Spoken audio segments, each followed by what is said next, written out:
Very fast race. Take us through the numbers, Steve. Yeah, it's only 100 laps. 30 lap first stage, 30 lap second stage, 40 lap final stage. You look at the fuel window at nearly 50 laps. There's not a pit stop required at any point. You go start to finish of each stage.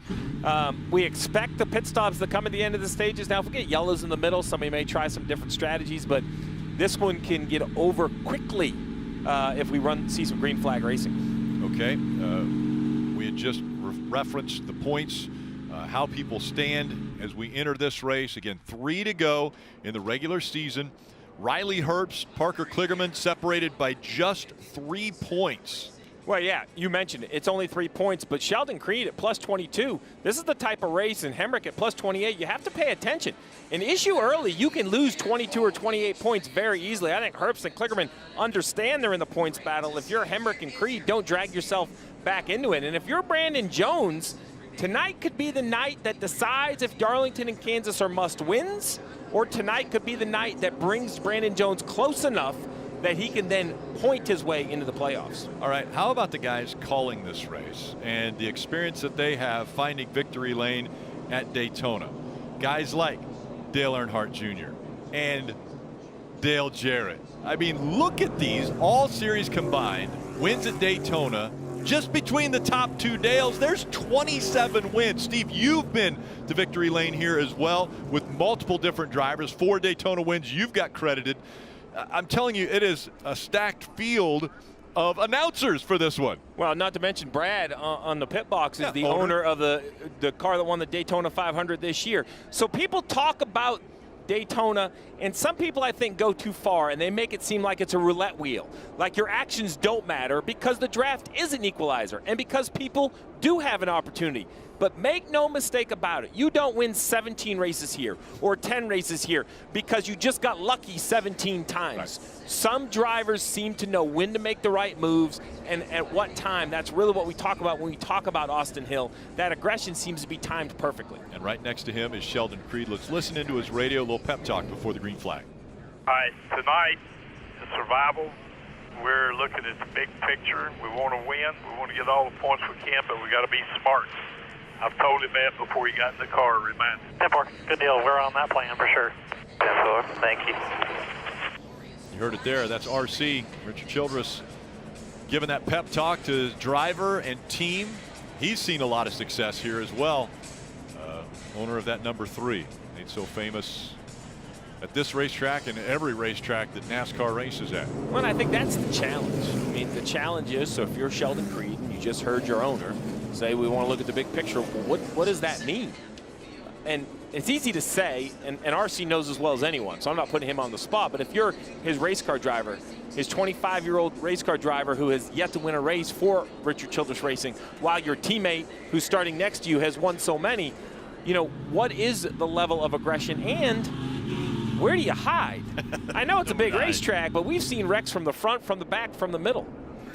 All right, they're 2 by 2. Our drivers have made their way from pit road back up into the booth, helping us call this one 100 laps in front of these drivers. Austin Hill, he's on the left, on the outside. Sheldon Creed in the 2 on the inside. Pace car makes its way onto pit road. The field in the hands of Austin Hill. Fans on their feet. Green flag is out. We're racing at Daytona.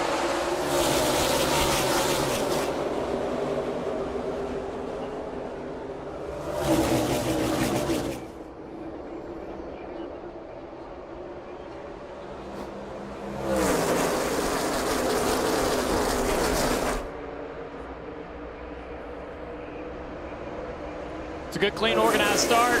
Austin Hill already clear out into the lead. Everybody's starting to jump into that top line. Creed dropping back to the nose of the car behind him, trying to get a push, get that inside line moving. And remember, Sammy Smith to the inside here. Yeah, there's 5 cars that are going to drop off here that were penalized, so they have to do a pass-through penalty. They're going to do it right away and try to work together. That's why it will look a little bit odd as 5 cars go to pit road right at the start of this race. Not a great job by the teammates Austin Hill and Sheldon Creed to be able to get nose to tail. Didn't work that out on the start very well. Now Sammy Smith leading that inside line. Yeah, that's true, Jeff. I think, though, that the RCR bunch looks at the calling cars, his teammates out on the racetrack. They have the same engine program. He's up in that high line in front of 2 Kaulig cars. They had some discussions about working together better than they did at Atlanta. So we'll see how that goes tonight. Those 5 cars, that's a great strategy. Get it done right away while you're thinking about hoping for a yellow. You know, it takes these cars a lap and a half, 2 laps to get the full speed. Now, unfortunately, they kind of lost 1 car off the back. The 27 might lose the draft. So now they're just hoping for a yellow.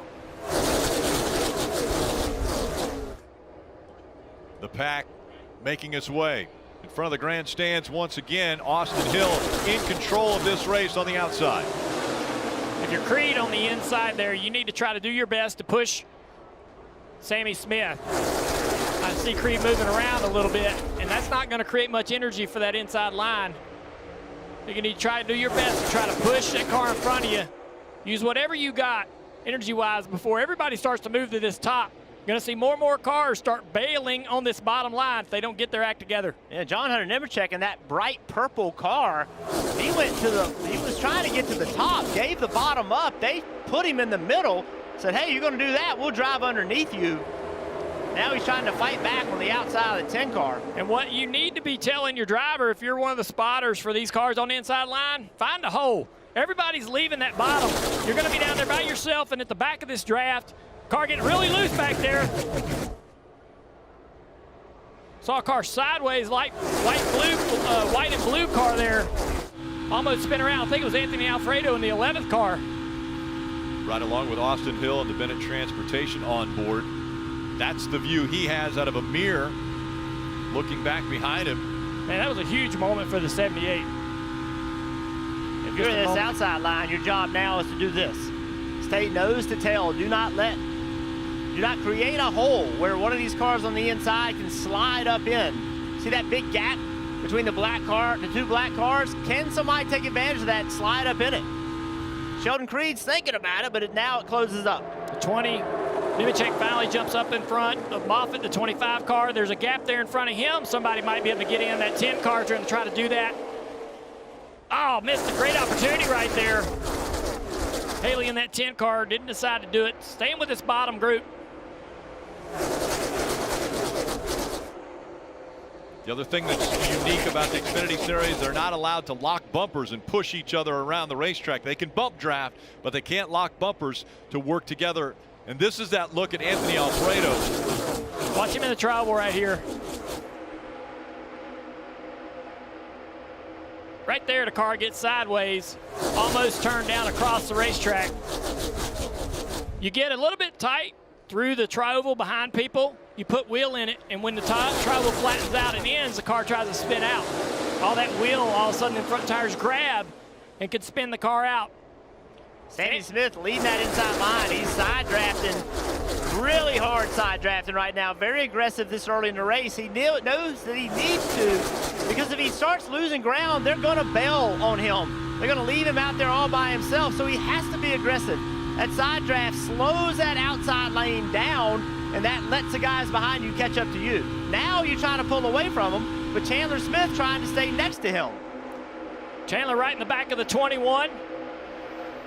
Big run for Sammy Smith, though, in the 18. He was able to get the nose out in front of Hill. He's doing a good job side drafting. He is being a little bit aggressive, but look at what it's doing. That right there is allowing him to stay side by side with this 21. If the run comes from behind, it can push him clear into the lead. Good work on that outside line, though, to keep Austin Hill out front. And behind them, Riley Herbst in that black car in the middle. Remember, he started back there in 16th, and he made a run through the middle, got up to about 10th, and now they're ganging up on him, so he jumps up in the outside. Another car jumping in front of Moffitt there. Able to find a spot. Josh Berry-Bell's on the bottom as well in the Bass Pro car. Still door to door for the lead as Sammy Smith just inches in front of Austin Hill, but it's Hill that has the momentum and the line behind him, that energy. Another hard side draft with Sammy side drafting the leader in the 21 car on the outside line. Sammy in that red and white 18 on the inside, followed by Creed in the 2. We're already seeing a lot of, looks like windshield tear-offs and plastic flying around on the backstretch. That's not uncommon at this racetrack. We see it a lot.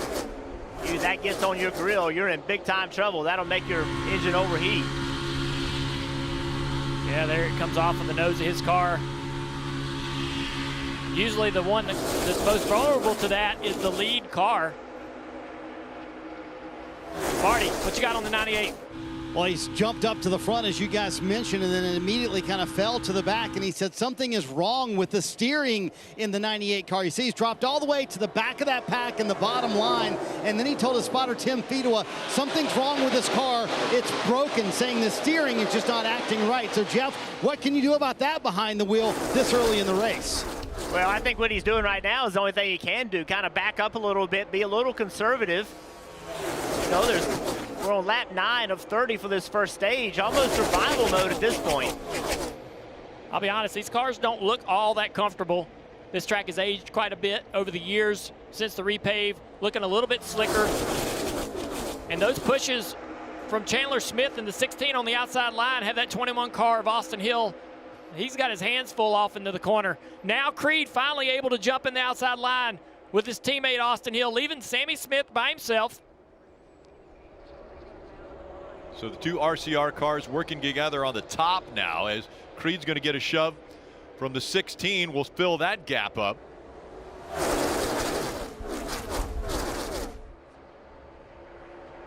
Sheldon Creed running second right behind Austin Hill.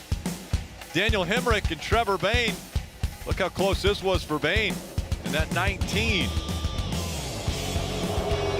Crazy ride here at Daytona.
The official app of NASCAR Tracks has the latest race and event information from all of your favorite tracks. Search NASCAR Tracks in the App Store to download for free. Riding along now with Jeb Burton and that State Water Heaters on board.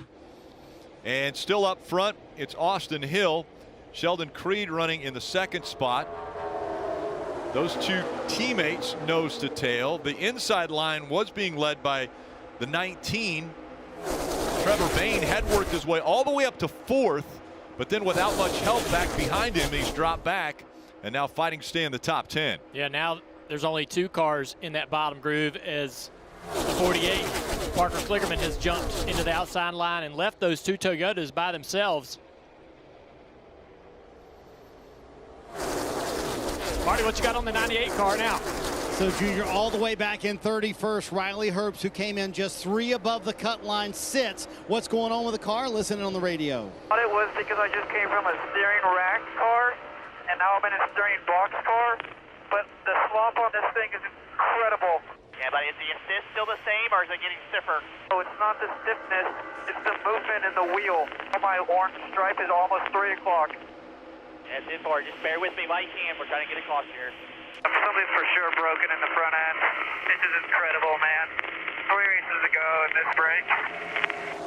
And that last radio transmission happened 2 laps ago. So, Steve, a lot to unpack there for Riley Herbst. What could be going on with the 98? Well, let's start what he's talking about with the 2 different steering. He's running the Cup car. The Cup car has a completely different steering system, so very wise to him analyze. I thought it was just the feel between the 2 cars. I tried to ride it out or think about it, but something is definitely wrong. The crew chief asks about assist, meaning you have and then you don't have power steering.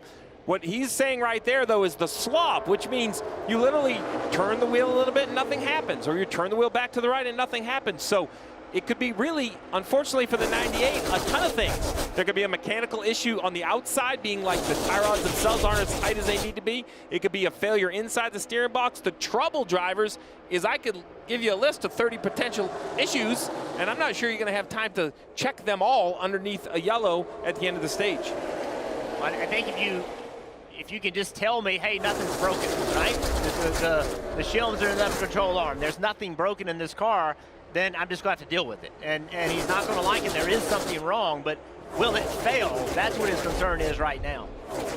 Now, the good news is with 14 laps to go, he has no reason to need to. I mean, you see in the upper right, he's basically a backstretch behind. With 14 laps, no concern about losing a lap. So just do what he's doing and get to the end of stage 1. Single file racing right now, but the most aggressive driver on the racetrack so far has been Trevor Bayne. He has been pushing the issue. Watch Trevor Bayne and Anthony Alfredo. Trevor has 3 races to run this year. This is the first of those 3.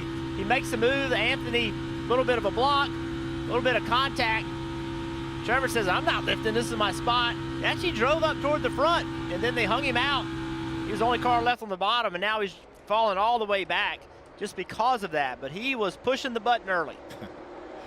Yeah, one driver who's made his way up to the front, last year's winner in this race, Jeremy Clements, up into the top 10 already after starting back in 32nd.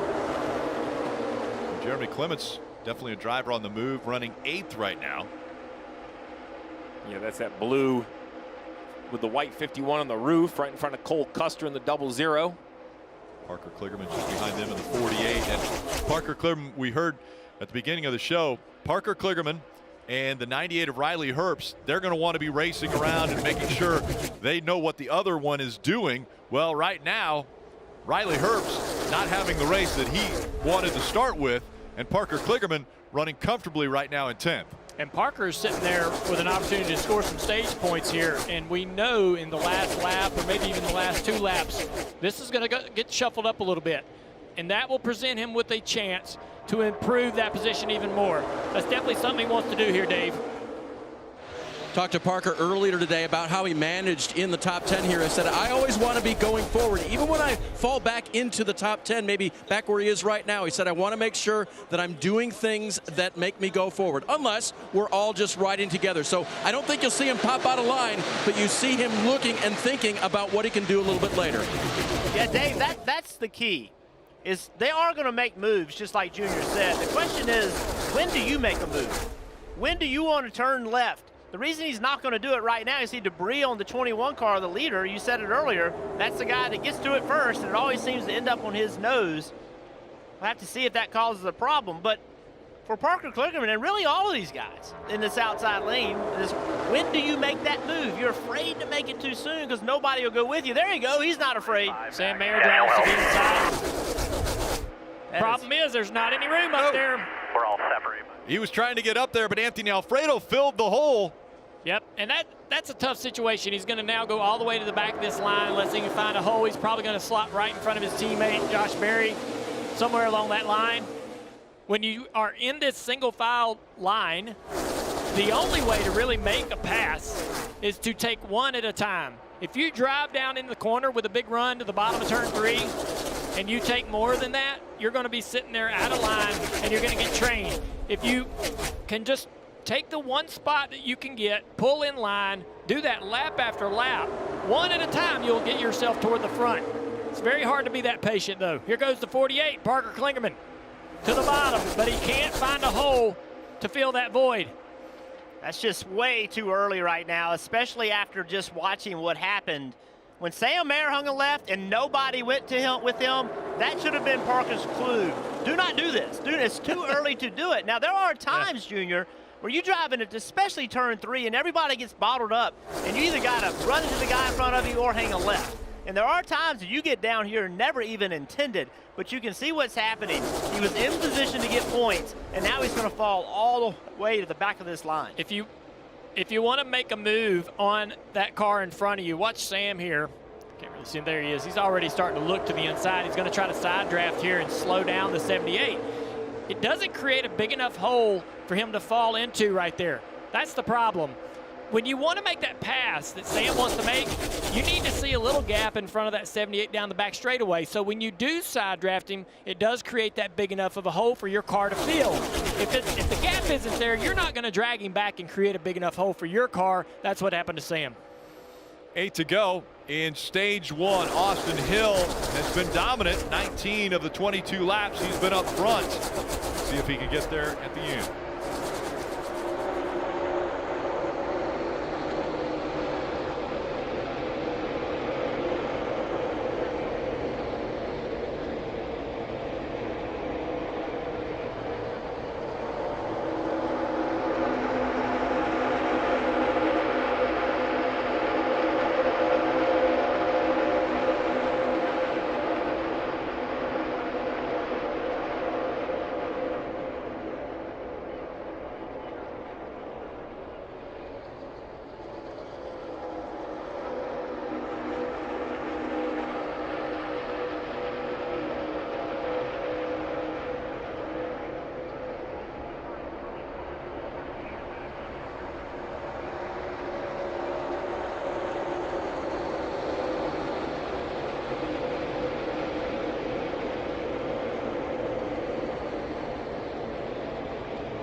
Five to go in stage 1 of the NASCAR Xfinity Series Wawa 250 from Daytona International Speedway.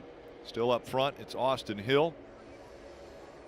Well, and I think what you're seeing here is a very fast Austin Hill and Sheldon Creed, two team cars that are kind of nose to tail, and I think they're very patient running there, where the back guys just outside the top 10, the ones that aren't going to receive, you know, points, they're trying to push the issue, where you get Austin Hill leading Creed. He'd love to get 9 points in the stage and just continue to try to get away from that cut line. And we just saw Sammy Smith in the 18 slide into the 11th spot. Remember, he's the only other driver that's been up front to challenge Austin Hill, and now he's fallen back to 11th. Dave. We saw Parker Kligerman try to make that move. No one went with him. He discovered that was not the way to go. But then he got back in line. The crew talked with him. This was the discussion. That's nothing. Had to try. We'll just keep moving forward.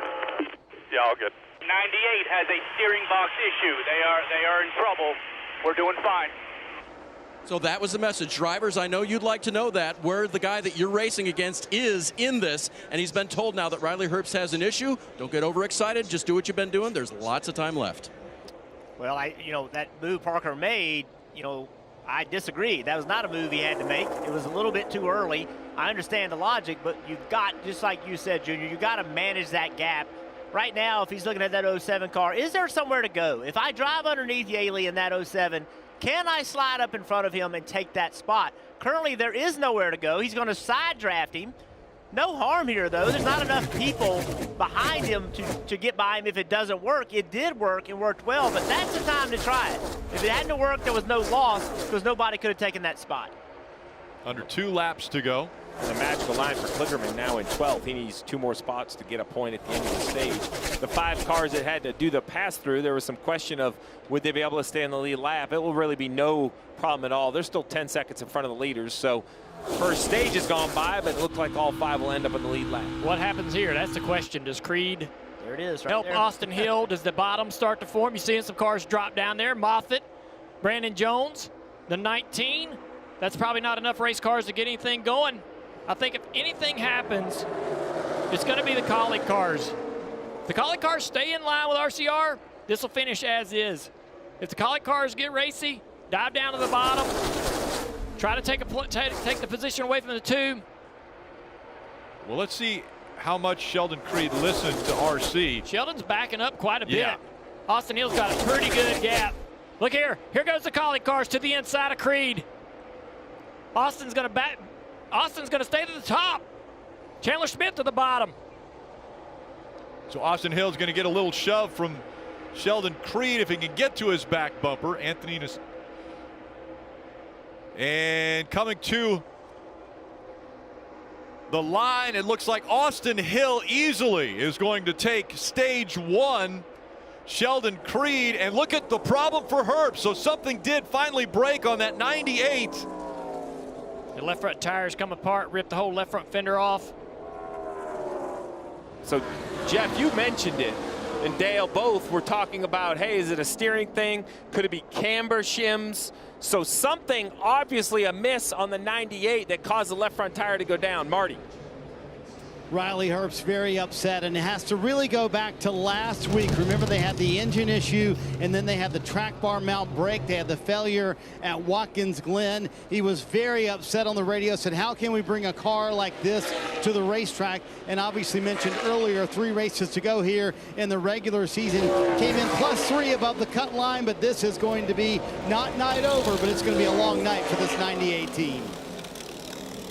It could be night over for Riley Herbst. So much damage. She lost 31 points to the bubble at Watkins Glen. That was the last race. Austin Hill leads and wins stage 1.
NBC Sports coverage of NASCAR on USA is brought to you by Credit One Bank, a credit card company.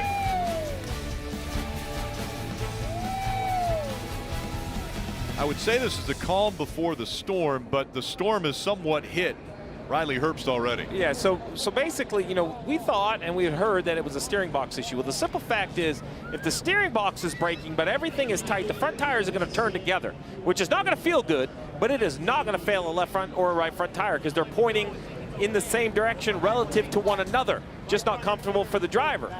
They came down pit road with a flat tire. Let's listen in to what they said. There's a problem lap one. Maybe bring a car to the racetrack. So you hear the frustration out of Riley. I have to agree with what Riley's saying, that there's an issue with the car. I don't believe it's a steering box. First of all, they haven't changed the steering box. I believe something is either loose or broken that made that left front tire turn out, which Dale, to your point, made him turn to the right, which says, hey, my steering wheel is now at 3 o'clock. It finally literally just drug the left front tire around here at 180 miles an hour, scrubbing it until it finally failed and blew a left front tire. So frustrating for Riley. Riley's done a really nice job this year. This is the second week in a row where something's happened and it's out of his control. He scored 2 laps down as we see the field making their way onto pit road for pit stops, Dave. The leader, Austin Hill, said, I just need to be able to tug on the wheel a little bit more to steer this thing down into the corner. 4 Goodyear tires for him, and they'll fuel it up. As for his teammate, Sheldon Creed, oh, he's just going to get 2. Sheldon Creed will get 4, and he will just needs to be a little bit better off the corner. Too loose, Marty. Dave, what a stage for Brett Moffitt. He wound up finishing 4th. Said the car was just a little bit too free, especially at the end of the run. Meanwhile, Chandler Smith, bottom right of your screen, said his car was free the entire run, but especially really bad on those final couple laps at the end of stage 1. Austin Hill with the call of 2 tires. A lot of 4-tire calls as well, but a couple 2 tires mixed in there as well, Rick. Yeah, big gains for John Hunter Nemechek. 12 spots on pit road with that little strategy move of 2-tire stop. Does anybody have anything for Austin Hill, winner of stage 1?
Year-old from Australia, absolutely taking control of this sport. Chet Lawrence dominates his first ever Pro Motocross Moto on a 450. Chet Lawrence wins Hangtown 2-0 with never lost yet. The streak continues. Chet Lawrence sweeps it at Redbud, still undefeated. Another 1-1 sweep. Another moto win. Chet Lawrence wins the race, and with it, the 450 National Motocross Championship. And Chet Lawrence is going to keep it alive, 20-0. We have not seen domination like this in pro motocross since James Stewart and Ricky Carmichael. Those guys did it undefeated. Well, tomorrow at 1 p.m. Eastern on Peacock, it's the Ironman National from Crawfordsville, Indiana. And Carmichael, by the way, Ricky Carmichael will be the honorary pace car driver tomorrow night for the Cup Series race. Yeah, well, what Chet Lawrence is doing, as you mentioned, is unreal. I think he can go 21-0, and then I'm super excited come September. You know, that 3-race basically culmination of the whole thing, from the stadium supercross to the outdoor motocross. Now we're going to see that pro super motocross championship all together.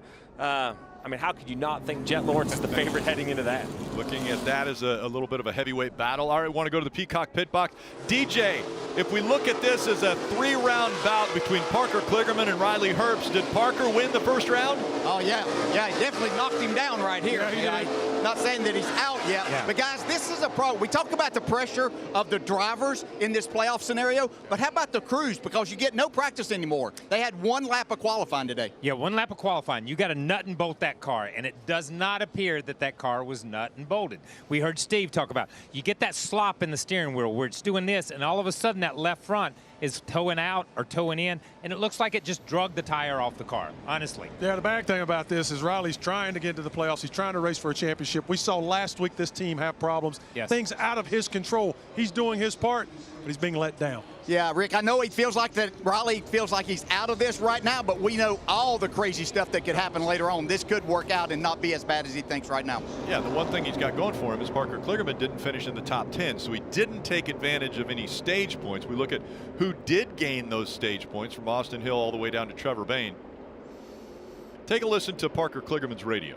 The 98 had some sort of steering issue. Left front tire just blew off of it, exploded the left front fender off of it. They got a lot going on. They're 3 laps down already, okay?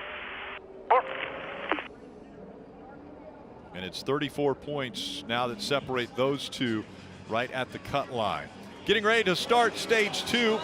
It's Hill on the outside, Creed on the inside once again, with Nemechek now behind the 21.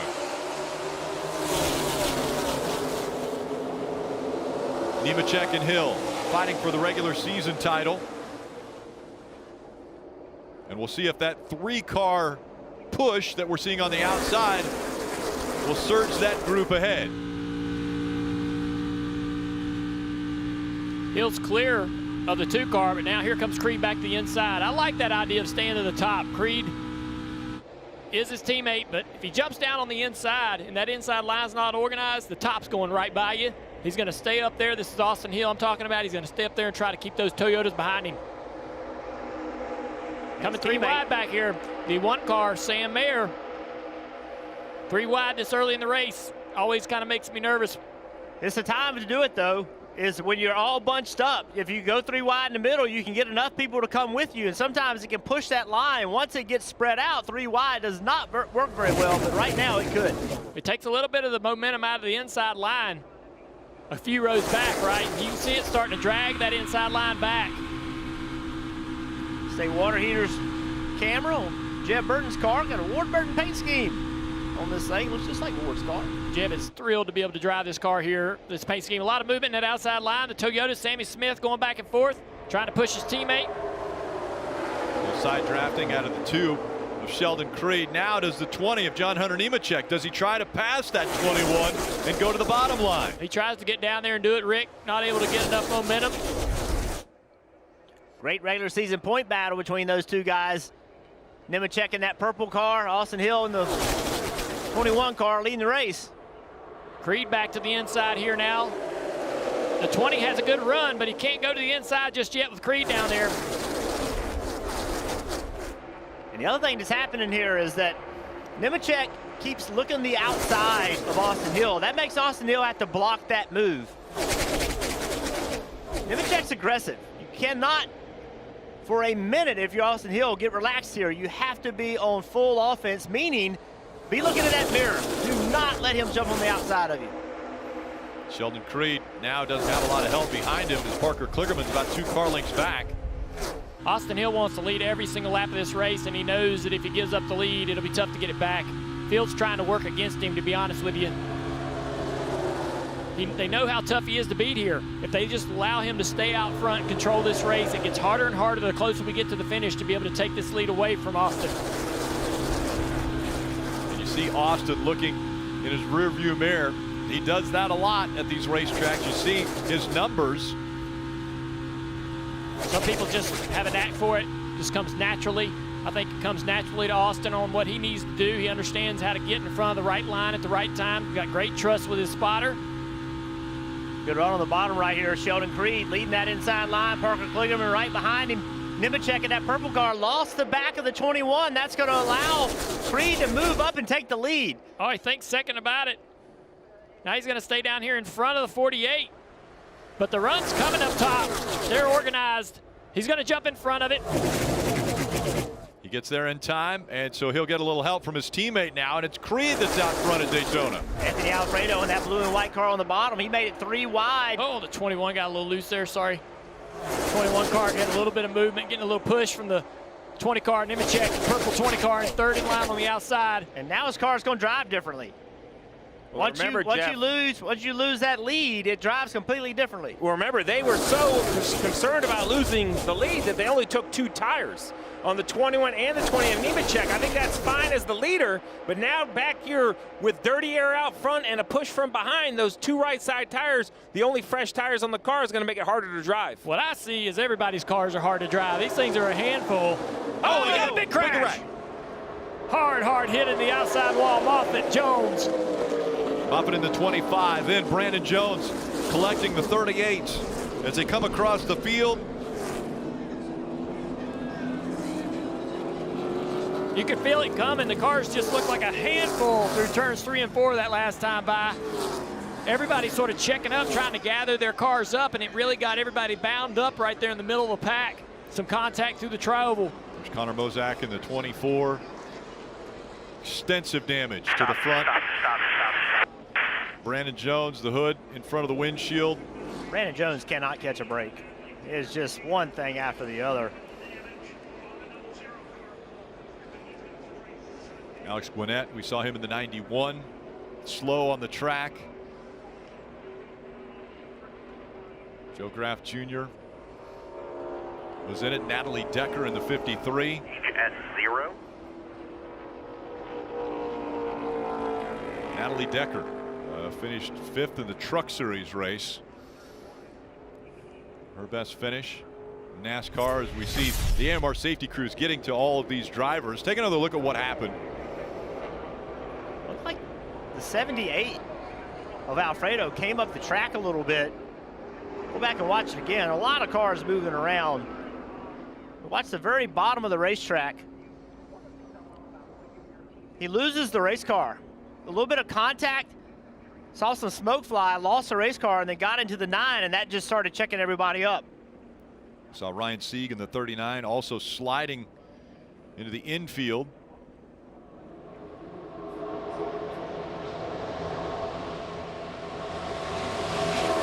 Junior, the tri-oval, that's where the car drives the worst. Yeah. It's watch the blue and white car. See what happens to him. Everything looks fine right here. A little bit of contact on the right rear quarter panel, maybe. But the tri-oval doesn't have the banking in it that the corners do, and the cars are lighter. And any little contact, you lose control. So they drive the worst in that part of the racetrack. Brett Moffitt in the 25. Riding along with Jeff Burton in the 22. Check. Down. You're good on it right here. Roll forward. This is on board. Yeah, this is on board Kaz Gralla. He's going to know the smoke. He's out of gas, trying to slow it down. Check up. They're up top. Right here, right in front of you. such a good feeling when you can get through that without any problems. I got one in the outside. Big hit for Brandon Jones.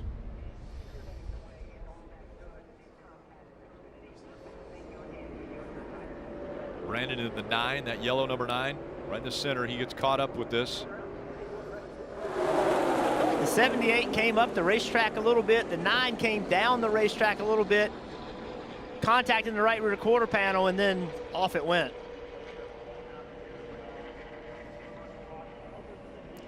It's a great view. 3 wide through the tri-oval is tough. And yeah, I mean, it just, the 78 come up the racetrack, contact with the nose of the 9. We're looking at least 12 with damage in this incident. So the 78 drifts up a little bit, and then the contact steers him further up the track, right? He's trying to get back down the racetrack, but that contact with the 9 continues up the racetrack. And you're right, the tri-oval is where the car is the most uncomfortable. It's not loaded into the racetrack like it is in turn 1 and 2 or the banking of 3 and 4. And when you're in 3 wide, you have no air on the car, you lose the nose. Let's see what Anthony has to say. What just happened? Because I about got hooked. Did the 25 get a bad push or give one? He gave you one. He just wasn't squared up. Use my friend there. That sucks. So he's talking about a push. Yeah. But I mean, it just seems like the 78, maybe not in his own accord or by his own control, you guys have said it here. He leaves the double yellow line more than the car in front or behind. And the 9 of Brandon Jones is kind of holding that middle line, probably assuming, Junior, right, that he can't move to his right because he has a car over here. I think he's hoping, you know, the 78's going to come up a foot or so and then turn back down. And finally, there's that contact you guys have been referring to, and then kind of you're all done. So you mentioned a push. I didn't really see a push that caused it, but maybe that's, I mean, the 25 is way behind the 78 right here entering the tri-oval. Let's take a look. Yes, here they go. Watch the 78. See, he just gets up the racetrack, and then the 9's there. So he's thinking that someone pushed the 9 or the 25 maybe into his right rear, but I think in the end, in review, Anthony might think he came up a little bit into the 9. We'll have a restart when we return.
That's funny.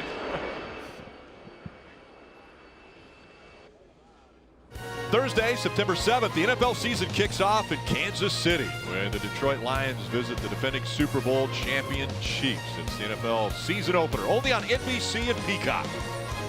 As a Nebraska guy, do you just all of a sudden take the Chiefs on? Like, where's your NFL allegiance? Definitely the Chiefs. The closest state, the closest Never team. heard him say that until they started winning Super Bowl. All of a sudden, Chiefs jumps right on the bandwagon. Well, it was the Broncos, too, because those are the I was going to say. They have a much better chance of winning. I'll tell you what a beautiful view. Take a look at Daytona International Speedway. And this is a tough situation. Riley Herbst's back on pit road. They've been working on this car. He's 3 laps down. They had an issue with the steering box. And, Steve, they were talking about a bolt or a nut that had come off of the top of the steering box. Had you ever heard of anything like this? No, I haven't. You know, when you think you've seen everything, then you hear what happened in the 98. Marty, how has the diagnosis been for pit road? I was hoping you could explain it to me, Steve. Davin Restivo, the crew chief for Riley Herbst. Riley came on the radio, said, can you at least tell me what happened? He said the top bolt on the steering box was literally had backed out and was starting to come off, and the box was starting to physically come apart. That was the issue. So they got to pit road finally, and they were able to kind of get that bolt tightened back up. And now the steering is fine for Riley Herbst. Problem is, they're 3 laps down. They have no left front fender and got a little bit of damage from that wreck just a moment ago. But I've never heard that one either, Steve. That's a new one on me, too. Yeah, so basically the steering box, you know, there are a few different companies that service the interiors of the steering box. Some teams do it themselves at the bigger teams. But, you know, once you put the steering box itself on the car, hook the lines up to it, hook the steering components up to it, you don't take the steering box apart. That'd be like go picking up an engine from Roush Yates and taking, you know, the engine apart. You just put it in your car. It's been prepared by somebody else. So I have never heard of that coming apart. I will go as far as to say I've never seen it come apart. I wouldn't know exactly what that would do to the steering box. It's a wonderful job by the team to get it repaired, but this is just, I don't know. I mean, it's awful luck for the 98. I mean, awful luck for the 98. It is, but if the bad luck's out of the way, I would tell my driver, hey, we're going to get these 3 laps back. We're going to have opportunities. We're going to have chances. There should be a lot of yellows traditionally in this race. And there should be a lot more cars coming in on the hook. Cars going behind the wall with damage and trouble. Don't give up on the night. We got a chance to really get either some of these laps back or pass several cars on the racetrack before this is over. So I could see this car, and that fender missing, that don't bother me none. They'd be able to hang in the draft just fine with that thing. And if he can get all these laps back, he can still get a top 15 finish. The fender missing doesn't bother you. Okay. We'll have a restart when we come back. The big one happened already. 12 cars involved in this one.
NASCAR Fan Rewards is free to join. Earn points all season by watching races or answering trivia, playing fantasy, buying race tickets, and more.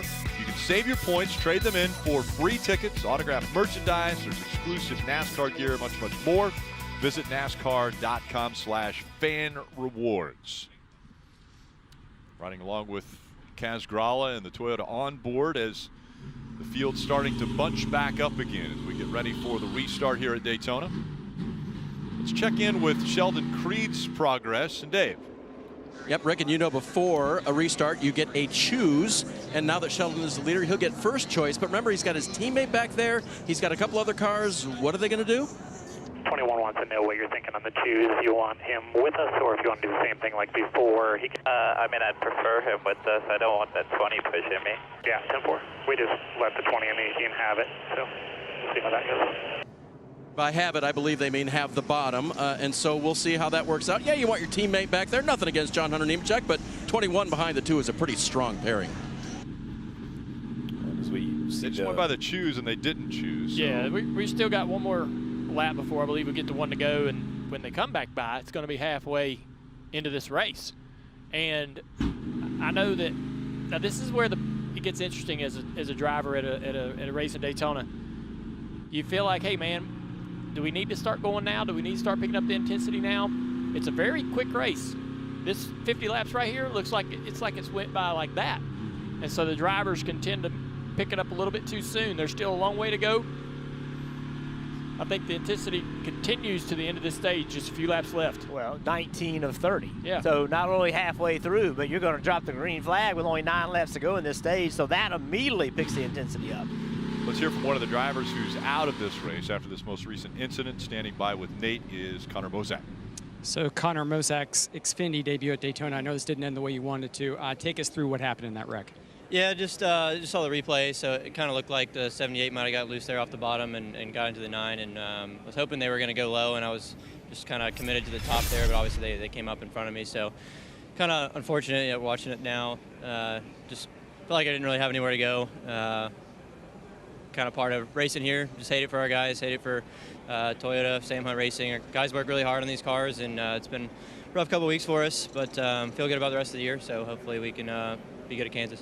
I know it's a short race for you, but your first time here in the Xfinity Series, did you learn anything? Did you feel like it was good up until that point? Yeah, for sure. We kind of just rode around in the first stage. I was pretty loose in, so we were just kind of managing that. Wanted to get to the end of the first stage where we could get a stop and make an adjustment, and felt like it definitely fired off better there at the second stage, and we were just working our way through the field, and thought we were in a pretty good spot, but just wrong place, wrong time. All right, Connor Mosak gets caught up in a crash. And the field now coming to the choose here on the front stretch, just past the start-finish line. Both of the RCR cars are going to the top. The 48 goes to the bottom.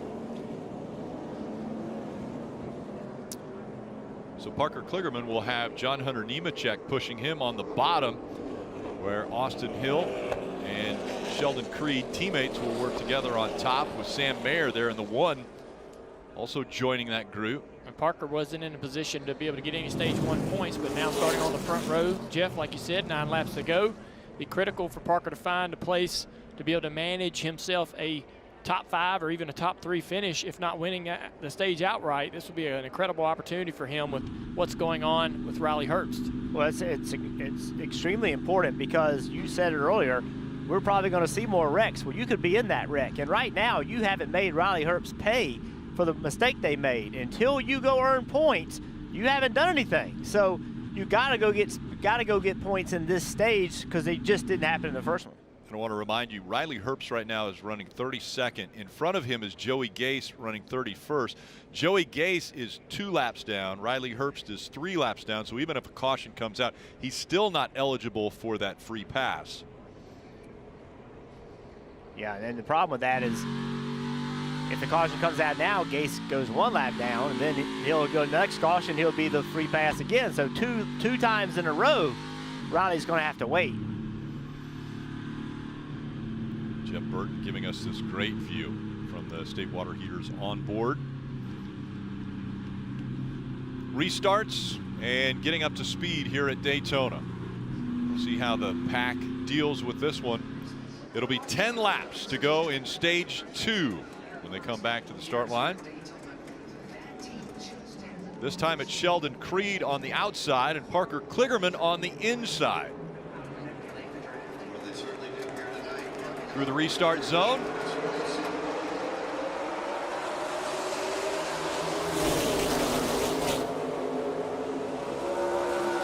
The 20 is not to the back of the 48, although a big push coming to the 20. He'll get to the 48 and give him a big push into turn 1. Two RCR cars trying to work that high line. Sheldon Creed in front of Austin Hill. But here comes the inside line. Parker Kligerman surging ahead, but he lost his help. John Hunter Nemechek drops back. Sam Mayer pushing that 21 of Austin Hill, pushing his teammate Creed in the number 2 car out front. Almost all 3 cars clear into the lead. See that 20 car, that purple car, he just cannot get to the rear bumper of Parker. So without getting to that rear bumper, it doesn't create the energy. His car just isn't fast enough to get there and push. And Trevor Bayne can't get him up there. Trevor Bayne in the 19, third car back on the inside.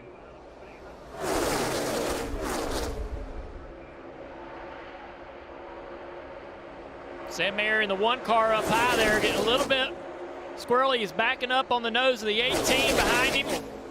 Gonna have a big run down this back straightaway. That's gonna allow that inside line to do a little work here. And that separated the 2 and the 21. See what it did? They side draft and pulled them apart from each other. And we saw John Hunter Nemechek move up, and so now that outside line led by Parker Kligerman, John Hunter Nemechek, and here comes Bayne in the 19 on the inside. The inside line just making a lot of good work right here. Trevor Bayne door to door now with Kligerman. Is he going to 1? He cleared him. Chandler Smith in the 16 also with momentum on the inside. Now that falls off as he tries to side draft the 48. Here comes the top again. 48 and the 20 going to have a run on Trevor. What do they do down here in the corner? They stay to the top of the racetrack. The 2 car goes to the middle. Just trying to side draft a little bit on that inside line. Now the outsides form back together. Bayne's going to block a little bit here low. Going to wait for a run up high. Get back in front of that. He's got a pretty big gap here. He's going to have to defend when the field gets back to him. Both lines now a little momentum on the high side. And Trevor Bayne working both lines now here with under 7 laps to go. Let's go back to Nate. Brandon Jones is out of the Daytona race here and looked like you just kind of got collected in a crash. Just take us through what you saw.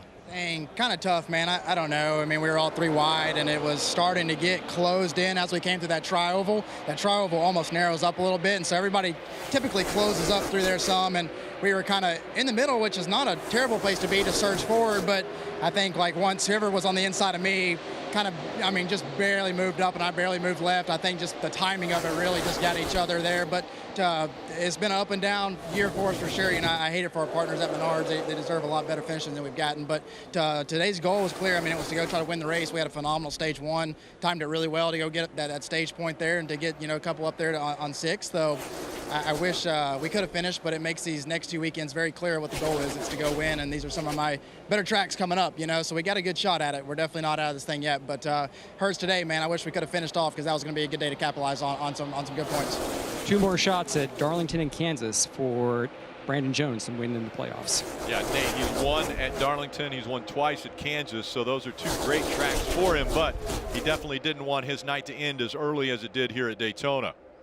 Moves are getting more and more aggressive here as we're coming to the end of stage 2. Trevor Bayne out front throwing the blocks on Chandler Smith. Chandler Smith in the 16 running second with his teammate, the number 11 car of Hemrick. And then Kligerman in the 48 in 4th, all in that outside line. Creed in the 2 in 5th. Not much happening here on the inside, but they are getting runs on Bayne, and Bayne is having to be pretty aggressive with the blocks. Chandler Smith knows he has a teammate in Hemrick behind him to help him go. Here comes Creed to the inside of Kligerman. He's got help from Austin Hill. Now we're seeing that inside line get a little bit of movement as Hemrick. What's he going to do? Austin Hill moves up behind him. Rarely do you see two teammates jump to the bottom and a hole be created for both of them. They both in the 2 and the 21 were able to get to the top. That almost never happens. One normally finds a hole and the next one gets hung out and goes to the back. Now Chandler Smith doesn't have his teammate with him in Hemrick in the 11. But he's going to get these runs on Trevor Bayne coming to 3 to go. Trevor's going to have to be aggressive with the blocks, and he will. Let's take a look at the Toyota driver update. And up front, it's Trevor Bayne. Bayne has been up front for 4 laps. Bayne takes them to the bottom. A lot of cars stay up high, getting the momentum. Trevor Bayne keeps going to the bottom of 3 because he's worried about them taking the run to the inside. And then he fades high the rest of the corner. Here comes a run on the 2. Creed to the inside for second. He's going to clear. He's going for the lead. Big run. Draft. Big run by Sheldon Creed. Will he have the help from his teammate, the 21 coming up there? Trevor Bayne tries the side draft, but both RCR cars are trying to clear Trevor Bayne. Yeah, Kligerman pushing right here. That's going to clear the 21. Sam Mayer's right there as well on the back bumper of that 48 car as they go down the back straightaway. A big push. Sam Mayer into the back of the 48. Hill blocking Trevor Bayne. So now the 2 and 21 working together. Here comes the 21. Hill goes to the inside. He got a push from the 19. And now Creed falling back. Hill ditched his teammate. Here comes Bayne. Looking to the outside. Will Hill be able to block you? Coming up on 2 laps to go. Big run for Creed here on the 19. He's going to stay in the back of Bayne here. He's going to push Bayne down the straightaway. They're going to have a run on Hill. Easy to defend for the 21 out front. Bayne to the inside. He's going to side draft. What a move. Through the middle. What does Creed do? Creed pushes his teammate. 3 wide for the lead. Parker Kligerman on the inside. Big points available to him at the end of the stage, but he's dropping back quickly. Parker's going to lose a ton of points right here if they don't wreck. Yeah, that's the worst spot to be. Getting side draft and no help behind you. Watch Creed in that 2 car. He does not care about Austin Hill right now. He knows Austin hung him out. That gave him a permission slip to do whatever he needs. Creed backs up to the nose of Hemrick. Big push coming down the straightaway. Creed to the inside. And it's 1 lap to go in stage 2. Hemrick helps Austin Hill. Creed is not clear. Austin Hill coming back by on the outside. Custer coming to help though. Custer behind the 2 car. Creed's like, what do I gotta do? I did everything right there. Why did Hemrick not go with me? And Hill has Creed right behind him now. Hemrick goes up. Cole Custer goes up. Hemrick to the back bumper of Custer. Custer's got to run on the outside. The 2's loose. Austin Hill to the top. Creed to the inside. Hill's going to block that high line, but Creed might have the momentum. A race to the finish line for stage 2. Creed's going to do it. The side draft right there late. Yeah, buddy. 25 1/1000ths of a second. Sheldon Creed wins stage 2. Wow. Look at Richard. He's like, I think he's surprised they both made it through there. Richard, the owner of the 2 and the 21. Creed, Hill, Sammy Smith, Hemrick, Nemechek, Bayne, Custer, all up front, fighting for position, and it was Sheldon Creed who wins stage 2.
NASCAR Xfinity Series has 2 more races before the playoffs begin. The next stop, the Lady in Black, Darlington Raceway. That's next Saturday, 3 p.m. Eastern on USA. Think about that. Go from the world center of racing where NASCAR was born to the first Speedway at Darlington Raceway. You're watching the NASCAR Xfinity Series, Wawa 250 from Daytona International Speedway. And what a, I guess I would say, dramatic finish to stage 2. You had so many drivers that looked like they had an opportunity to win. You had teammates that maybe were hanging out their teammates at the end of that one. That was just dress rehearsal. That wasn't even the main show yet. Okay. But you know, this one makes the stage races so exciting, right? Because I call it a dress rehearsal, but there's some awards being paid, and for Sheldon Creed, 19 points already in the stages has to be just a huge sigh of relief for this 2-car. I know they haven't got the win they wanted, Dave, but 19 points, regardless of what happens in this final stage, has been a good night so far. Steve, the team talked to Sheldon about how the 21 treated him. Listen. 21 wants you to know that he did not mean to leave us. He's getting such a big push from behind that if he stayed in line with us, he was going to wreck us.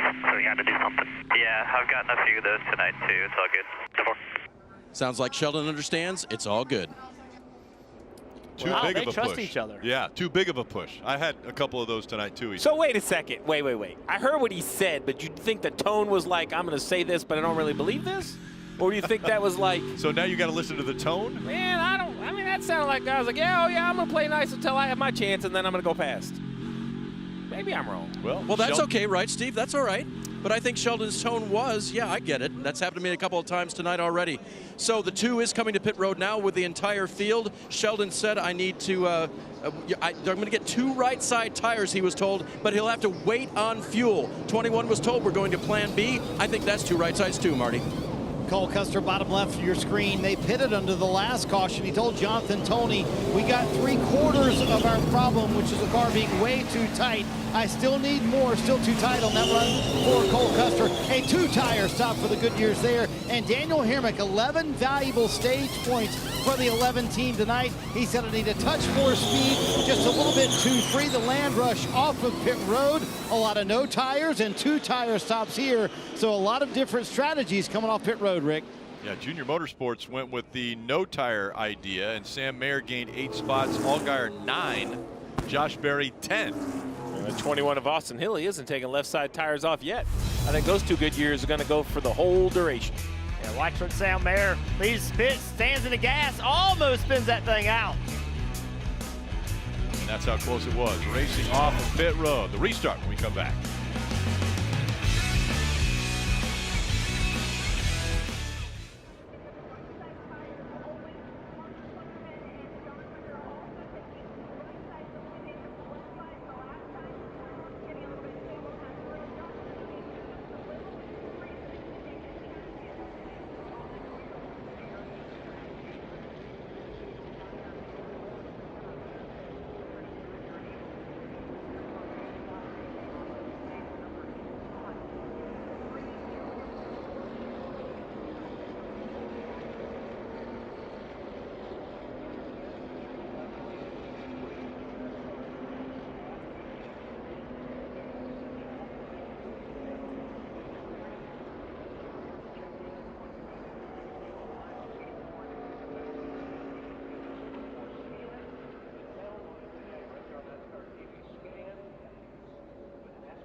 will end up in victory lane. We're going to bring in our drivers who have both been there with Jeff Burton, Dale Earnhardt Jr., two of the winningest drivers, especially Dale Jr., with your father having such success here as well. All right, guys, what can we expect? More of what we saw in that second stage?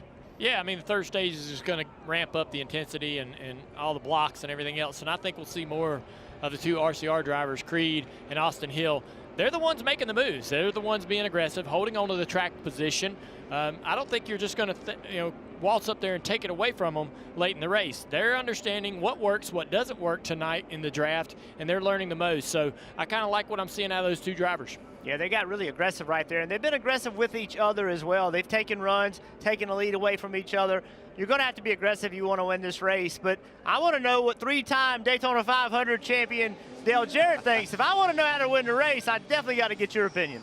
Well, guys, by what I saw and what I think we all know is that you can't trust any of these guys. I don't care if they're your teammate or not. So you better get what you can get, not worry about anything else. And if what I saw that they'll do for 1 or 2 points at the end of stage 2, what are they going to do for a trophy and a trip to victory lane in Daytona? This is going to be pretty exciting. All right, we see the choose and where they will line up. Let's have a look at the Ruoff Mortgage keys to victory lane. And guys, how do you get to victory lane? Well, who's going to help you? I mean, we've seen it already. You make a move, somebody's going to go with you. If they don't go with you, they're going to hang you out, and you're going to the back. I think the hardest thing to do is keep your nose clean. That means do not wreck, don't get in wrecks. That's kind of up to chance, but you do have a little control over your fate out there. Well, what's your agenda, right? The 98's having issues. If you're Parker Kligerman, how aggressive do you want to be? How much are you willing to risk to try to win this race? All right, Dave, that's a great question. How much are you willing to risk to win this race? I like Dale Jarrett's trust no one attitude. And I think for Sheldon Creed, I think he's a really cool customer. Yeah, he understands that Austin Hill is all about himself and wants to win this race, but he also understands that they need to make moves together. In fact, the last transmission on the radio from Hill was, we just need to make smart moves to the end of this race. Marty? Hey, Dave, remember how this race started for Justin Allgaier? They had the inspection failures earlier today. Then they had to do the pass-through penalty. We're worried about going down a lap. That did not happen. Jim Pullman has called a fantastic race, fuel only on the last 2 stops, and look who is up in the second row, Justin Allgaier. And remember, here in February, Rick, he led on the final lap of the race and did not win here. So Justin Allgaier would love to be able to finally get a Daytona win tonight. It's been a long night, but they're finally up there with a shot at it. Yeah, Marty, twice he's finished second here at Daytona. Can he get to victory lane, improve that 1 spot, and reach the checkered flag first? 34 laps until we determine the winner here at Daytona. Sam Mayer on the outside and Sheldon Creed on the inside as we're back to racing.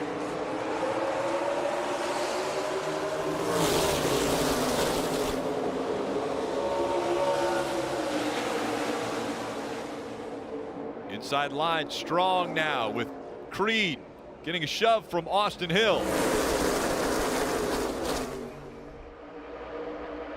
Sam Mayer battling back on the outside. 3 wide behind him. Sammy Smith in the 18. Good organization on the inside there. See how tight they are trying to push each other. Look at Jeremy Clements in the 51. Flyby. Here comes Jeff Burton in the 22. Kaz Gralla with that Toyota onboard watching him go by. So Jeff Burton jumped up there in the middle lane, picked up several spots, and then bailed on that, went to the bottom, feeling like that's a safer move. Great view right here. This is what he can see. RCR cars still out front, going to the top of the racetrack right now. Cole Custer drug them up there. It's so important when you're looking with Jeb's car right here. You can't see what's going on in front of the car that's in front of you. You have no idea. That's where the spotter is so important. He's got to be telling you if you can lift or not. Jeb wants to be wide open in the gas, pushing those guys in front of him. Parker Kligerman back down on the bottom of the racetrack all by himself again. Gibbs Toyota's in the middle now. Bain in the 19. Sammy Smith in the 18. John Hunter Nemechek behind him in the 20, so they're all lined up in the middle. Probably their only shots to work together here late in this race. Sammy Smith dropping back to Trevor Bain now. He's trying to hold himself up there with the side draft. Here comes Bain. Good job by Sammy Smith. Got his car all the way up to the inside of third place, the 00, Cole Custer. Waiting on another push from behind.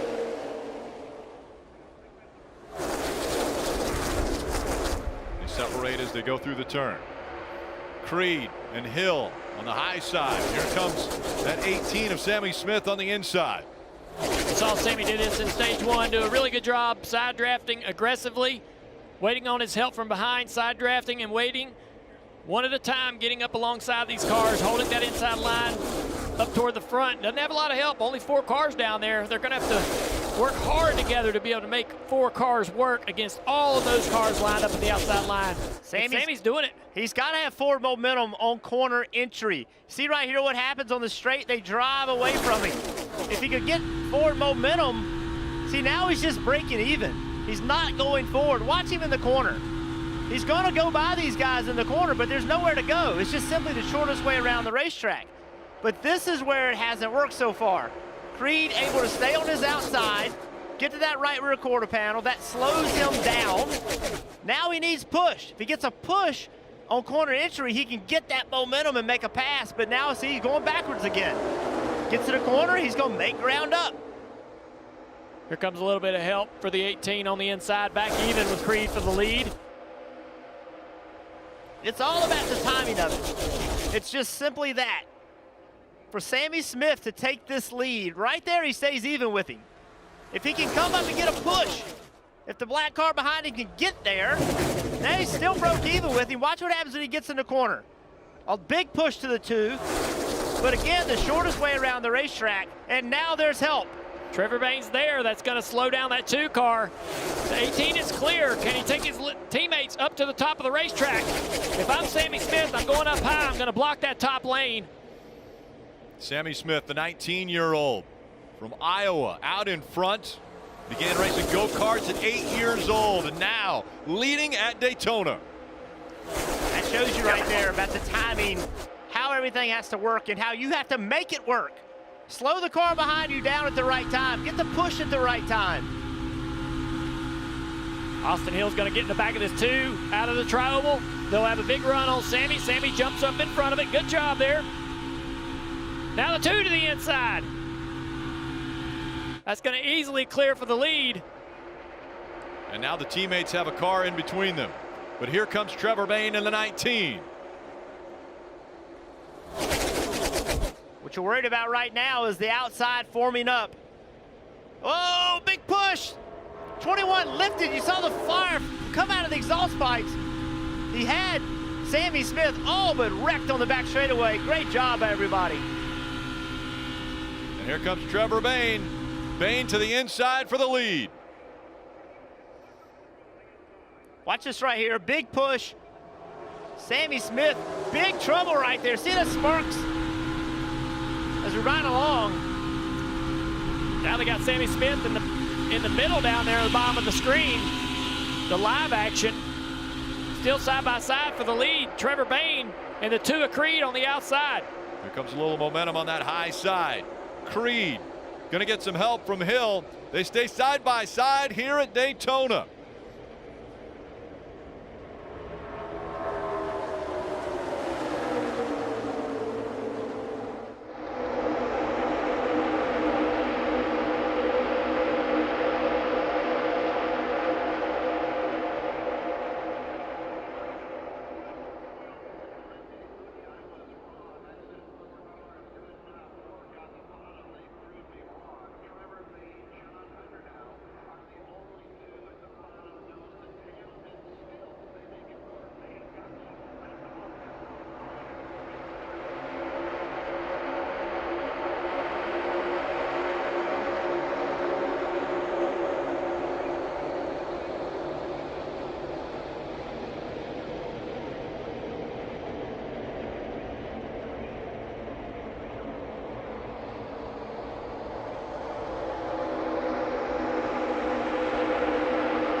Parker.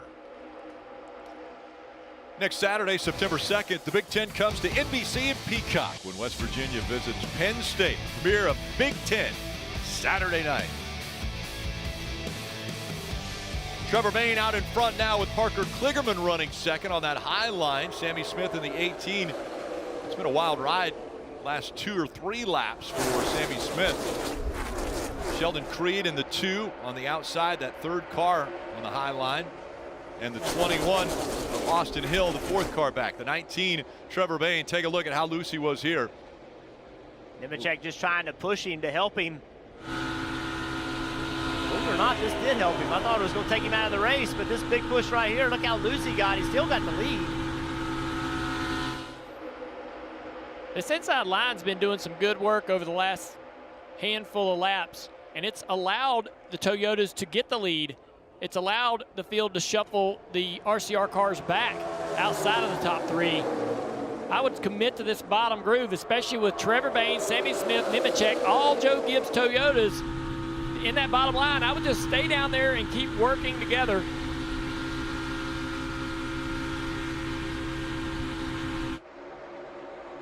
I wouldn't be pulling up here in front of that 48 and helping those guys. I would only block them when I could, block their runs. Otherwise, I try to stay together. Now, see, that's what happens. It busts everything up. Now the 20's in the middle getting sent backwards. Trevor Bayne's now at the top lane, blocking both. Guys, doesn't it just feel like there's something big about to happen here? Yeah. There underneath Sammy Smith. You can't depend on anyone. Teammates, nothing. Seems to be making sense, right? Feel like everywhere you go, somebody's taking advantage of you or passing you or side drafting you. I like Sam Mayer's aggression, though, with 22 to go. You can't wait to 5 to go and think you're going to get here. He's being aggressive, taking that 3-wide move, trying to get some track position, while out front, the 19 of Trevor Bayne continues to lead. Let's listen into the communication with the spotter.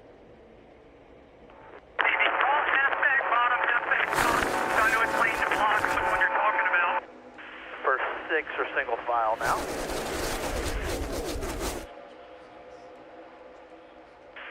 Half back. That's it. Top lane's really working here. Not a lot of help on that bottom lane. That's it. Just watch it keep backing up on you. 1.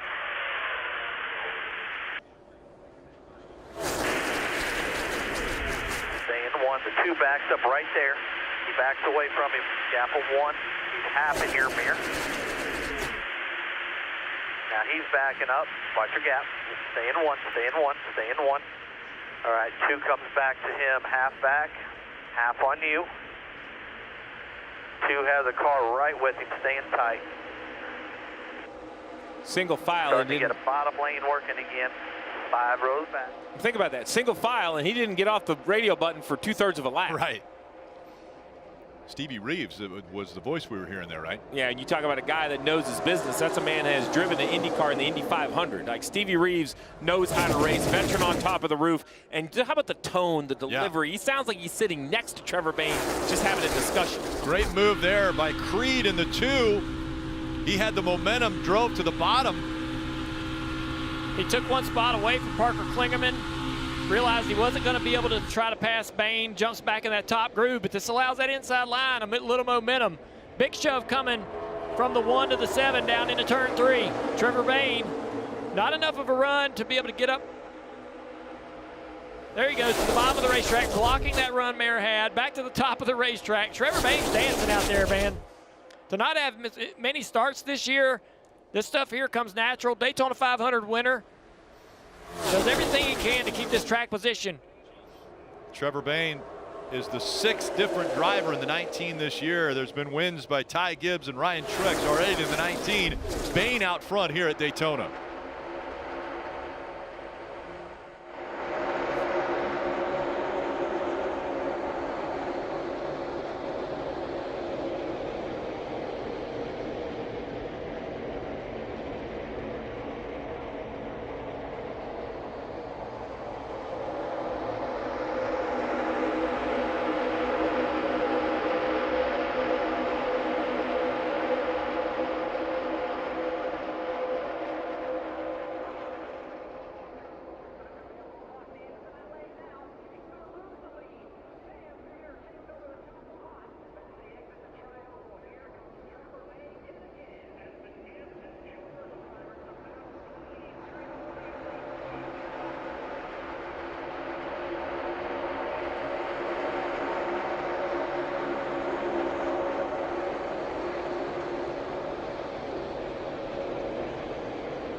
Mayer still out front. Jeb Burton trying to make that inside line work.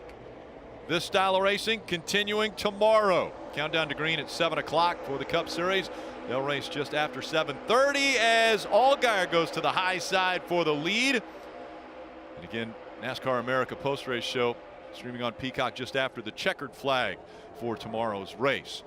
Allgaier now leading at Daytona. And purple car Nemechek went to the middle. That got some help coming with his teammate. That affects the energy on the inside. That's not a good thing for Jeb Burton now. He has no help behind him.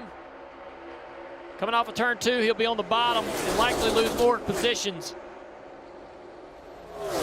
Mayer looking to the high side. Did he clear? He didn't clear, yeah, so he went down. He had to move back down the racetrack, but his teammate gets up there and blocks the run from the 19 car. What's going to happen with Mayer? He doesn't have help right now. He's going to need Jeb Burton to come up there. Sammy Smith goes to the bottom to help Jeb. Doesn't help his own teammate here of Nemechek. Sam Mayer needs a lot of help here. Allgaier working that high line just in front of Trevor Bayne. The laps continue to wind down. Under 14 to go. Yeah, the drivers know it too. This race has flown by. It's gotten here really quickly. Intensity's starting to pick up. The blocks are getting more aggressive. Remember that battle right at the bubble between Kligerman and Riley Herbst. Herbst still scored 32nd. Kligerman fighting in the top 5. Big run there down the back straightaway into turn 3. The 19's going to clear for the lead. He can get up the racetrack here in front of the 7. Trevor Bayne back to the lead. Now Mayer trying to figure out, will Allgaier come out? Will they work together? Allgaier's not going anywhere without a run. Right now he doesn't have any momentum. Nothing worth really taking a move for. He's going to need that same sort of a run like Bayne had down the back straightaway. They're too wide behind that 2 car of Creed, so that means there's not a lot of pushing that Creed's going to be able to do. Now here comes some. Watch what happens. Gets right to him, and now the 7's going to get a run. What does he do with it? Oh, the 21 to the inside of Parker Kligerman. The 2 to the inside. Wow. And the 21 of Hill got down on the yellow line, and it shot him back up the racetrack. He was able to catch it. Now the 2 teammates. Look at the run that Hill has. The field felt good about getting the RCR cars kind of slid out of track position, but they've found their way back towards the front. And now, under 12 to go. Bayne back out front. Here comes Creed.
Trevor Bayne, Austin Hill, 1 and 2.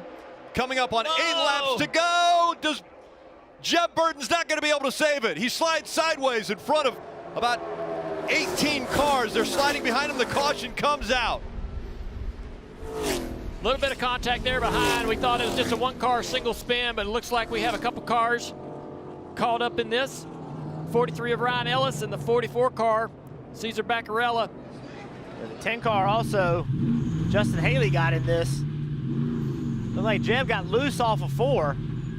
Wasn't sure whether he got some help or not, but man, he tried his hardest to get that car under control. Almost was able to do it, and the field did a really good job of all sort of backing down a little bit and trying to give Jeb the chance. See, Haley had been involved in something earlier. Baccarella stops on the racetrack. There's Ryan Ellis being attended to by the AMR safety crew. Ryan, another one of those drivers who began racing at the age of 4. So this 33-year-old has been racing for a very long time, and he gets caught up in this incident. It almost seemed as though with Jeb Burton sliding sideways, this incident happened way behind them. Like they were all checking up, trying to avoid knowing something was going to happen. Yeah, the 22 definitely caused the incident behind it, but not because of contact. To your point, I don't know if it was somebody checking up. You see the frustration, but I mean, I thought he had it. It was a 180-mile-an-hour slide in both directions, and I think he just finally got behind on the steering. They're still working on that car. Let's take a look. Yeah, so he's like the 4th car on the bottom, the bright yellow and black 22. He just gets loose. He got loose right there in front of the field. Everybody trying to check up. Almost gets it under control. See right here, this car comes around on him quickly, and now he's in survival mode. He did a really good job, but you just get behind on the steering, and you almost, it's hard to do, Junior. You almost just at that point need to just crank it back to the left and spin it out and hope you don't hit anything, but that is so hard to do. To be honest with you, the damage there doesn't look too bad. Look at the 78, he's wrecking. Everybody was loose off this corner. These cars are a real handful. This track is aging and getting slicker and slicker. Everybody's been talking about being loose all night long. You said it, that hit to the wall. It's right along.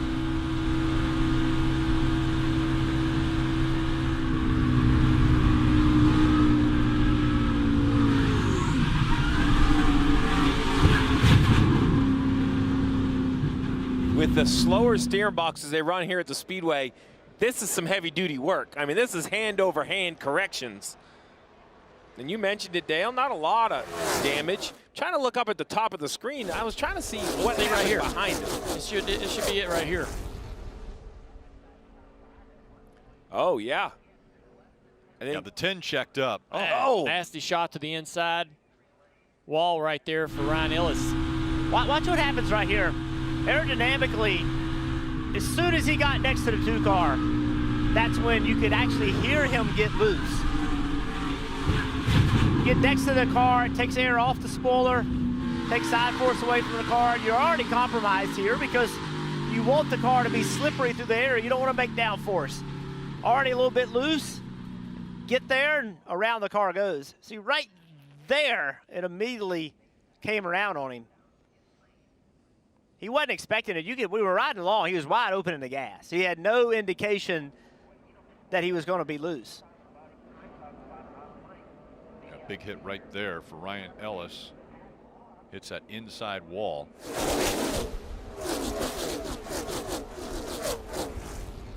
Yeah, it looks like Cesar gets in the back of the 10 right there. The 10 sliding down the track. Ellis reacts to that. And I'm going to tell you, that looks like a hard hit, but that wall used to be angled even more aggressively many, many years ago. That would have spit that car back out into traffic. What you got, Marty? Well, Jeb Burton driving the paint scheme to honor his dad's Ward's 2002 win here in the Daytona 500. He actually did say on the radio, he said, that just got away from me, as you guys said, got way too free. He said, I felt that coming for about 5 laps, just with the way the energy was moving in the pack. Something was going to happen, just snapped loose on Jeb Burton, the Talladega winner here. 6 laps to go. The other interesting piece to this, Steve, is that, you know, on the fuel number, if you were running up front, I think there's a lot of teams thinking, hey, it's not very tight, but if they go into a few overtimes here, I think fuel could start to become a concern for everyone. Well, the big question is how much fuel they put in, because from lap 63, it shouldn't be an issue to go 37 laps. We think they can go nearly 50. But when you look up and down and see 4 and 2 tires and no tires, that tells me that, you know, they were waiting on gas or perhaps didn't wait on gas. So we don't know when the last time the cars were actually full of fuel. Crew still working on Jeb Burton's number 22. A couple cars are going to make their way onto pit road. Dave? The 8 of Josh Berry, it's just been free all night. One of those, another car that's been free. So they're going to make more adjustments, air pressure this time, put on some left side tires and send him back out. See what they can do, Marty. Yeah, Jonathan Tony asked Cole Custer, hey, what do you want to do here? He said, well, I know we're not going to be able to win like this. He said the car just fell off way too much at the end of the run. So 4 Goodyear tires here, some fresh ones for Cole Custer, hoping to make a run up through the field. Still 5 to go. We'll see what these guys can do once it goes back green. And I like these call for tires. I know we talk about they're wide open and where the runs come from, but 4 tires will allow you to be aggressive on the steering and push people to this level of uncomfortableness with their car.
Victory Lane in Daytona, this is a special place.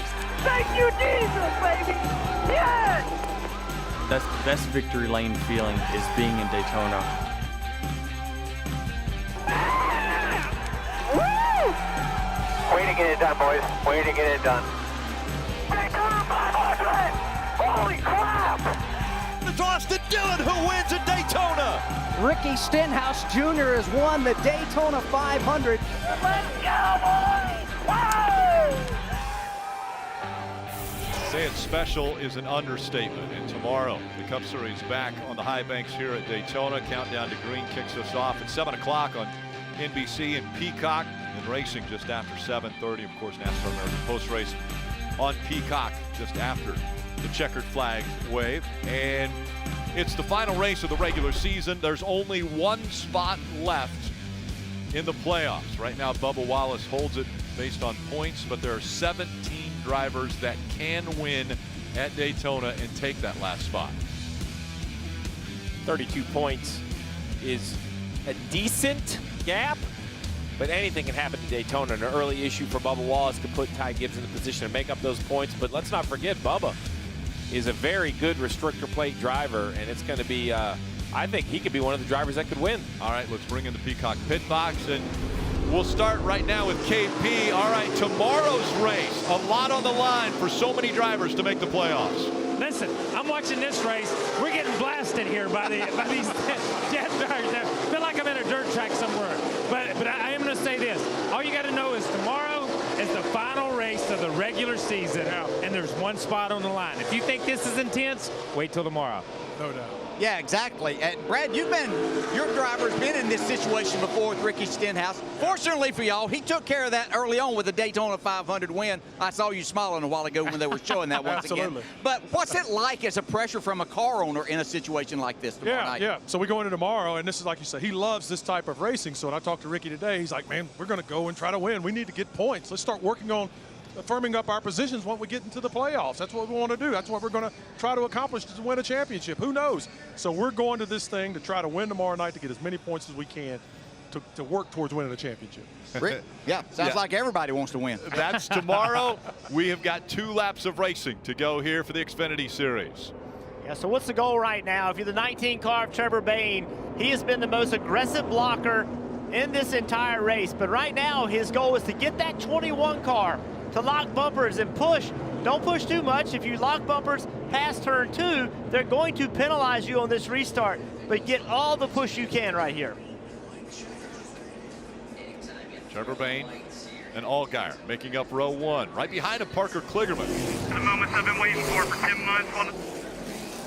That was Trevor Bayne. He knows what it feels like to win here at Daytona. Yeah, some guys are racing for their careers. Trevor Bayne is one of those guys. He has to win. He feels like to be able to find himself back in this sport full time. Just a few off races for Trevor Bayne. And now behind the wheel with 2 laps to go. Allgaier on the inside, Bayne on the outside.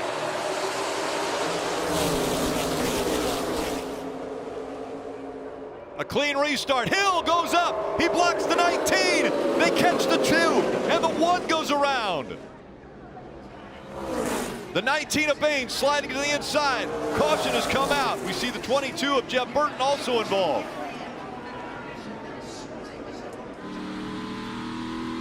And now Kaz Gralla looks back on who made it through that incident. Chandler Smith didn't in the 16. There's Smith, Sammy Smith with damage in the 18. A lot of damage for Austin Hill. That right there, Austin Hill. He is certainly one of the fastest cars out here. A lot of damage. Also the 20 car. Big damage on that. This late race restart, everybody has to be aggressive, Junior. You got to push, you got to shove. You get a chance to make a move, you have to make it. But this is what happens. Watch the 19 and the 21 in the outside line. Trevor Bayne gets a little push right there. The 21's going to go to the top. Bayne blocks it, and it's a late block. 21 was there. He had about an inch or 2 on the 19. Trevor went up the racetrack to try to block a car that had a move on him. And a big push from the 16 to get the 21 there. I think it's as simple as that. An aggressive move by the 21, and the 19 throws a block that he feels is required to win the race. In the end, there's just not enough space, and it's a bit too late. Inside with you. Bottom way inside as well. All tight. All tight. Just start washing those mirrors here. I'm not so sure that Austin Hill even meant to get there. He got hit. Yeah, I was from behind. Chandler Smith in the 16 got into the back of Austin. And I'm not sure the 19 wants to keep blocking. It's like he catches him on the right rear and it just moves the 19. He definitely makes one move to the right. Yeah, and then as soon as they touch bumpers, it's over. When you watch from the in-car of the 21, he makes the movement with the steering wheel to go right. He thinks, man, I'm in a good position. This is on Kaz Gralla's car. We'll see how he... Going out the back, 00, pushing, wrecking up here. Manages get low, this get wreck. low, get Little low, get contact low, right there on the right front. all the way down, all the way down, all the way down. Now work your way up, up, up, up, up, up, work your way up, up, up, up, up. But I think Austin Hill made a move, which I thought was a great move, to ditch the 19 to the middle and try to continue to get help from behind. He goes up the racetrack. 19 blocks it. He just wasn't clear. Just, it's aggressive racing. Here we go. 16 was right behind, pushing the 21. And that's what we talked about. That's honestly what you want. You want the guy behind you pushing you. Here we go again. Watch 16 get to the 21. And about the time he gets to him, he feels like he has a run. Kind of moves the 19 a little bit. Pops up there. Game on. You know what I love about that move of the 21? I know it didn't work, but it was decisive. Like when he decided to move to the right, it wasn't a slow move. Like he changed lanes with some serious intent to try to get to the right rear quarter panel.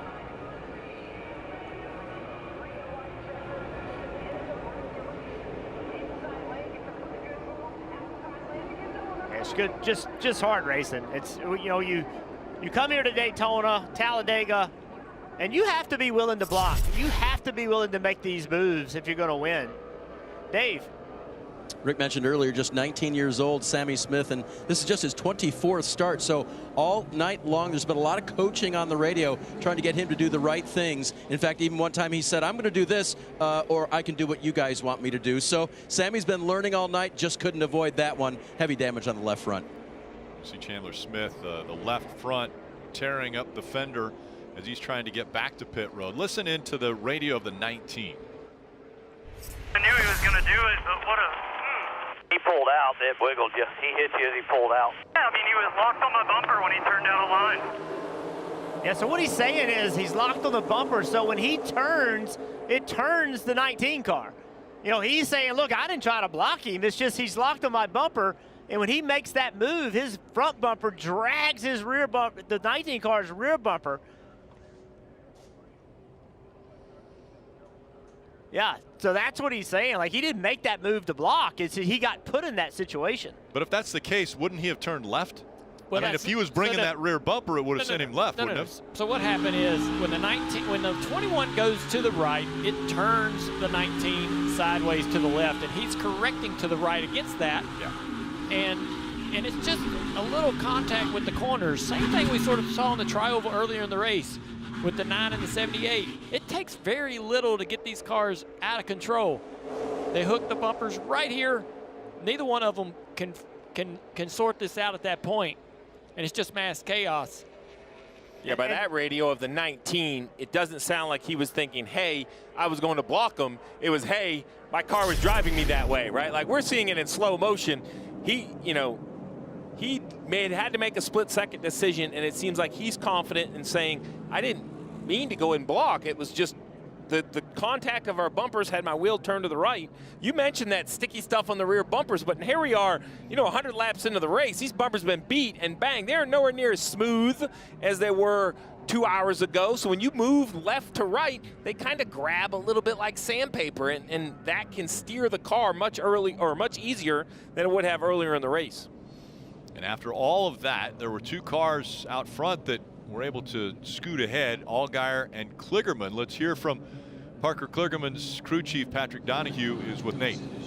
Indeed, Rick. So Parker Kligerman's been telling us all week it's all about max points throughout the race and then go for the win.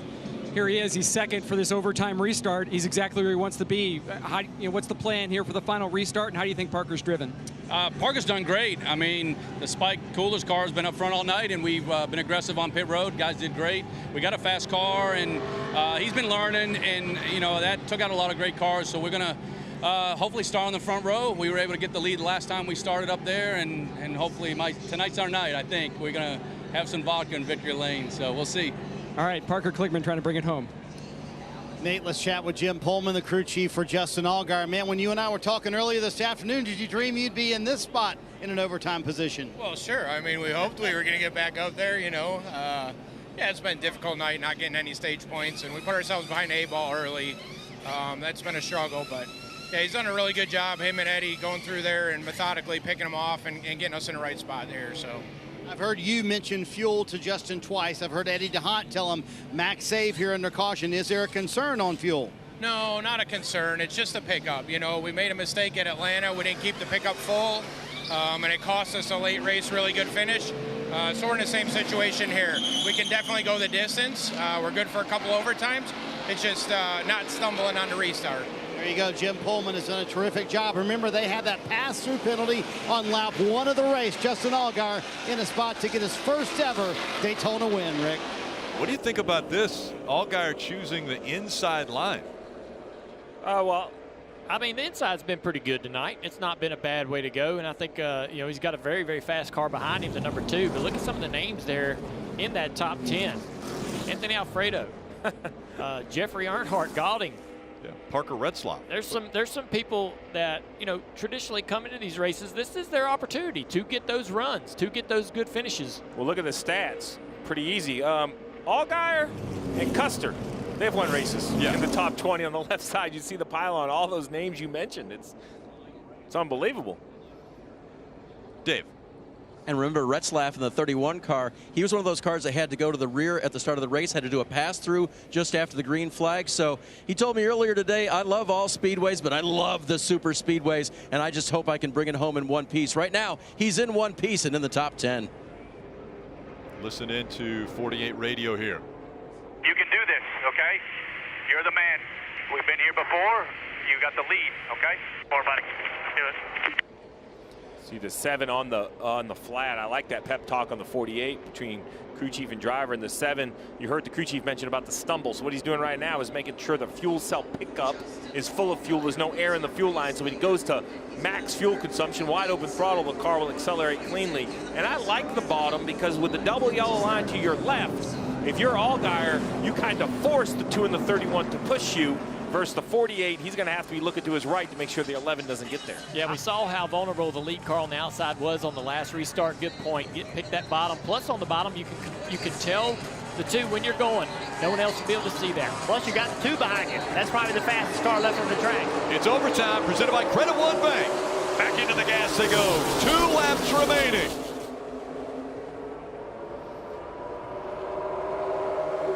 Kligerman on the outside, trying to get back even with Allgaier. They're spread out. The top 2 rows coming closer together now. 3 wide there back in row 3. Cole Custer to the top of the racetrack. Good organization on the bottom of the racetrack right now. The 31, the 2, the 7. Custer coming to the middle. That's going to slow that outside line down. Cole Custer tried that inside line. He had the momentum. Now he's got a little bit of help from Gray Galding behind him, and then we've got another issue. The 92's around. John Hunter Nemechek in the 20s involved. Josh Berry in the 8, also with damage. Jeff Burton, more damage in the 22. Big fire right there. He's going to stop. This car's still on fire underneath. Engine compartment for Nemechek. See the window net coming down. Jeremy Clements, huge damage to the 51. Winner a year ago. Was hoping to repeat that feat. The 92 of Josh Williams.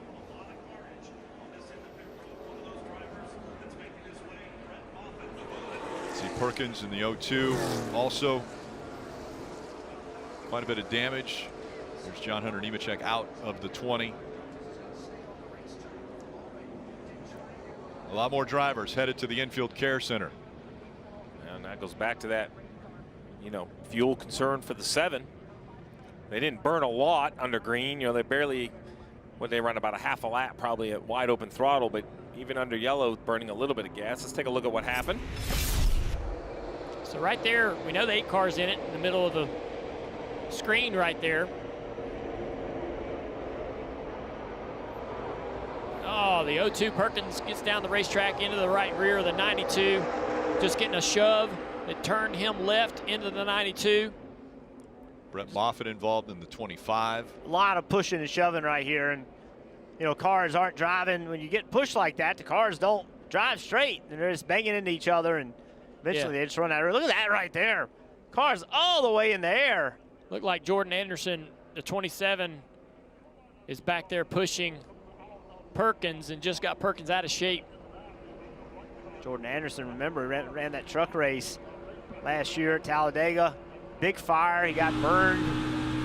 Yeah, second and third degree burns for Jordan Anderson. His first race back since then. Jeff knew it was coming. Check.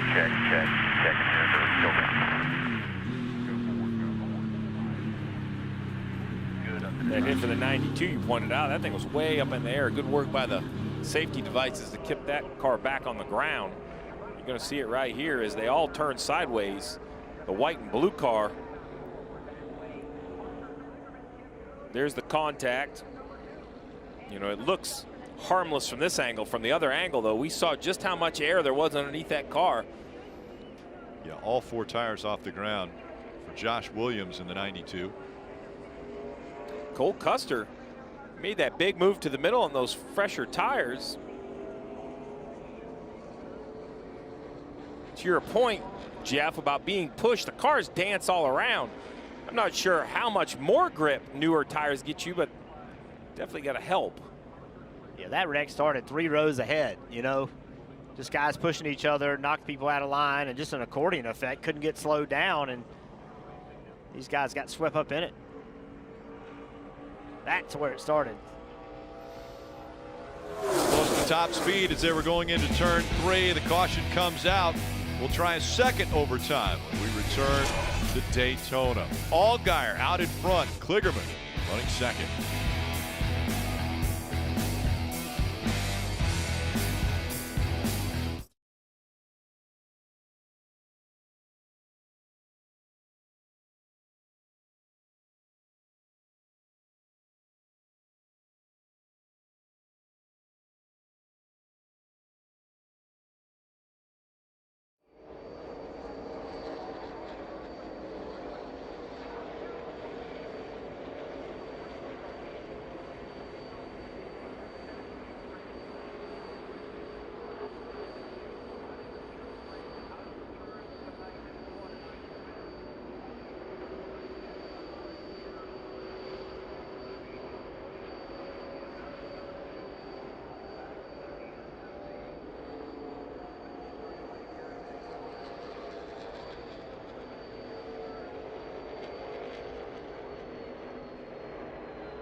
Overtime because of this right here, the craziness. About 10th on back, including Josh Williams getting up in the air. So the chaos takes a couple more cars out, but there'll be another attempt at overtime. All right, Steve, we started the day off. You used, I think, the word speed, danger, and aggression. Are we seeing that all again on this next attempt at overtime? Yeah, and underline aggression about 3 or 4 times. Now's the time. Everybody started the day. Drivers, survive, get to the end, make your move. Well, we're here now. We're at the end. If you're going to make a move, now's the time. The question is, where do you start, and is there a line that is too much? At what level is the aggression just too much for the drivers to handle? Well, I just hope we can get back to the checker without tearing up more race cars, man. It's tough watching that happen, but you know, you got to get the right help and the right pushes when you can and make the moves to be able to, you know, make the pass that you need to make. But it needs to probably happen late in that lap, either going into turn 3 or coming off turn 4, a little side draft late, and hopefully you're the first one across the finish line, Jeff. If you don't push a guy in front of you, you're not going to win. If you do push a guy in front of you, you're probably going to wreck. It's just a difficult situation that you get put in on these racetracks. If you're not willing to get up there and push that guy, hit the back of that bumper. Your line's not going to move. But we just saw what happens when you don't get it right. Just after 10 o'clock here on the East Coast, 29 cars have been involved in incidents today. As we look at the playoff standings, you saw that 29. Well, back in 2019, we had that same number. In 22, August of 22, 31 cars involved. Nate. Here with Austin Creed's crew chief, Jeff Stankiewicz. You're in good shape here, but you're right on that cut line just above it. What's the plan here for trying to win this race or make sure you avoid the crash here? Yeah, I don't think there's much we can do to avoid the crash, obviously, but we just need to stay in line and hopefully get a good, clean start here. Hopefully nobody behind us gets up. We had a good points today with stage points, and that's really what we needed. We've had a rough season, a lot of bad luck with us this year, so if we can just finish this thing strong, I think we can win the race. I think we got a better car, but, you know, we're all racing that 48 for a playoff spot. So it just depends on how it plays out. As long as we get the right pushes to the right time, this is all about being in the right place at the right time. All right, there's the outlook for Austin Creed, overtime restart. And the right place at the right time is the checkered flag in 2 laps. Well, there's a lot of names inside this top 6 or 8 that could completely change it. Look at that 31 of Retzlaff, the 45 of Earnhardt. If one of those drivers win, everything we've been thinking about with the playoffs will be upside down. Allgaier. Kligerman, row 1. Daniel Hemrick back there in row 2 with Sheldon Creed. Creed's never won in the Xfinity Series. Could it happen tonight at Daytona? Back into the gas they go, diving into turn number 1. Out of line, the 45 is going to start to fall back. And Allgaier now has cleared both lines. That's a pretty good shove on the inside line. Big runs coming from both sides, though. Now Allgaier has to block. He's got Hemrick looking. Here comes Kligerman with a run. He gets a shove. Kligerman did not take the run. Now he does. Now he jumps to the outside of the 11 car. Now he's hoping for help. He's cleared, almost cleared Hemrick in the 11. Here comes the 2.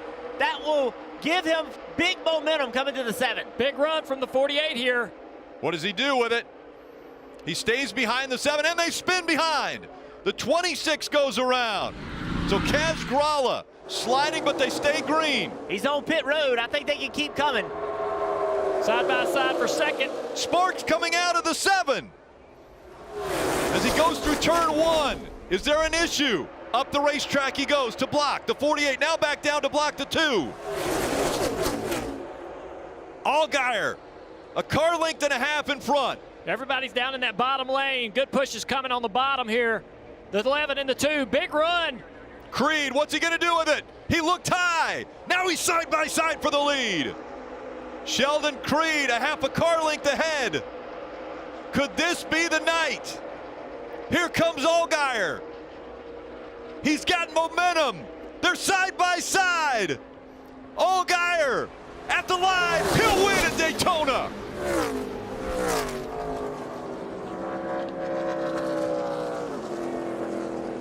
Twice he's finished second. Tonight, he finishes one spot better and gets the win at Daytona. Really comes down to who can get the side draft. I don't even know what to say, at the very last minute. Y'all are awesome. The veteran, 37-year-old Allgaier has won at the biggest tracks. A lot of bad luck for this team throughout the season. They've had plenty of speed at just about every race they've been at, especially in the last 4 or 5 weeks. Big win for this team to finally get all that bad luck behind them heading into the playoffs. Creed 5/1000ths of a second away from his first Xfinity Series win. He put himself in incredible shape going into turn 3, made a great move. He did everything right. It just didn't work out. You know, he did everything right. He got the points he needed that his crew chief spoke about, that Richard Childers spoke about. Got good stage points, finished second in the race, had a great shot to win the race. Huge disappointment he didn't win for him, but that was mission accomplished for that team. But never count this guy out. Justin Allgaier, he's just so good at what he does. Just never ever count them out. Remember, they had to come down pit road, start of the race to serve a penalty. Yeah, they did a pass-through penalty right after the green flag. For inspection issues before qualifying. And now, Allgaier is going to celebrate at the World Center of Racing.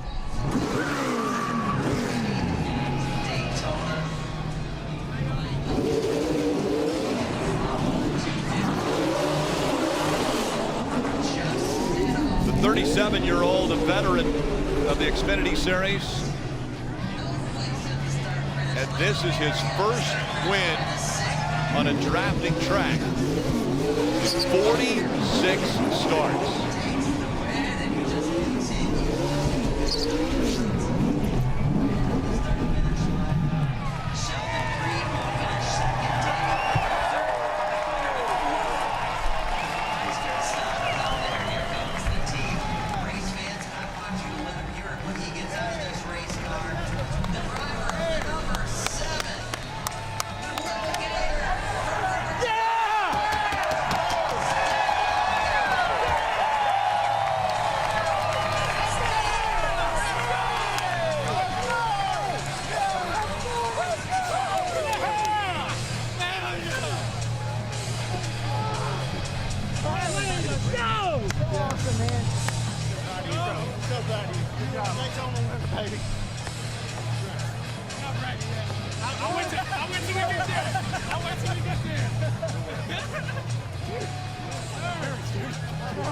Dave's right down there with them. You hear the emotion from the team. They know that for Justin Allgaier, this is big. They know about Daytona too. And Allgaier has just won for the first time at the World Center of Racing. Driver who is a veteran in this series, went to the Cup Series, came back, and now doing winning things for Junior Motorsports.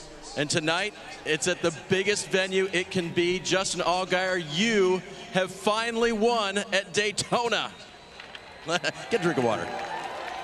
First of all, all the fans out here, thank y'all. I've been coming to this place a long time. I wanted to win here so bad, and we've been so close. And this team, I just can't say enough. Jim Pullman, everybody on this 7 team, everybody at Junior Motorsports. Obviously, our Helmets Camaro was amazing tonight. To come through the adversity that we had to come through and to not really be sure what we were going to have there at the end. You know, we did all the things we needed to do, and pit crew were lights out. Eddie DeHaan, my spotter, was fantastic. Wish my family was here. You know, they're not here. We got softball tomorrow, so I'm disappointed they're not here. Miss Evelyn, it is Miss Evelyn Brandt's 100th birthday today. 100th birthday, and that's special, man. You know, Michael McDowell said it after Indy. He said, God is good, man, and there's nothing, oh, did I win? I think I did, right? That angle looks bad, doesn't it? No, you're definitely the winner. You know, honestly, just the end there, the pushes, I can't thank them guys enough for the pushes that we had. Just cannot say enough about the Hendrick Engine Department, all of our partners, Chevrolet, Brandt, Hellman's, Unilever, all of our partners, Unilever. Just so many people to thank, it's just unbelievable. So, yeah, this is going to be a good one for sure. Justin, you mentioned the adversity. The day started awkwardly. You had to come from a pass-through penalty. Yeah, I mean, we had an oversight yesterday when we got to the track and put a car through inspection that just wasn't where we wanted to roll it through inspection. And unfortunately, you know, that cost us a pass-through, and the team never quit, never gave up, and we rallied, and obviously we put ourselves in a good position, and the strategy was awesome, and it was pretty awesome. Look around. How much will you treasure this? More than you know. You know, the flag right there, Chant USA, thank y'all. This is the best country in the world, and it's, man, it's special. This is Daytona. This is one of the iconic places in the world, and I'm just so thankful to be here. And Justin Allgaier is a winner at Daytona, Rick. Well, Justin Allgaier is now going to head to the Ruoff Mortgage Victory Lane, one of the most famous ones in all of racing here at Daytona International Speedway. The crowd saw it. We saw the replay over and over. 5/1000ths of a second. That's tied for 4th closest margin of victory ever in the NASCAR Xfinity Series. Allgaier gets his win at Daytona.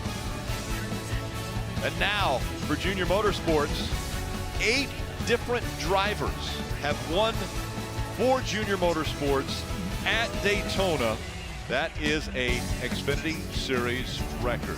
We'll have plenty more from Allgaier, the team, and the other drivers from here at Daytona when we return.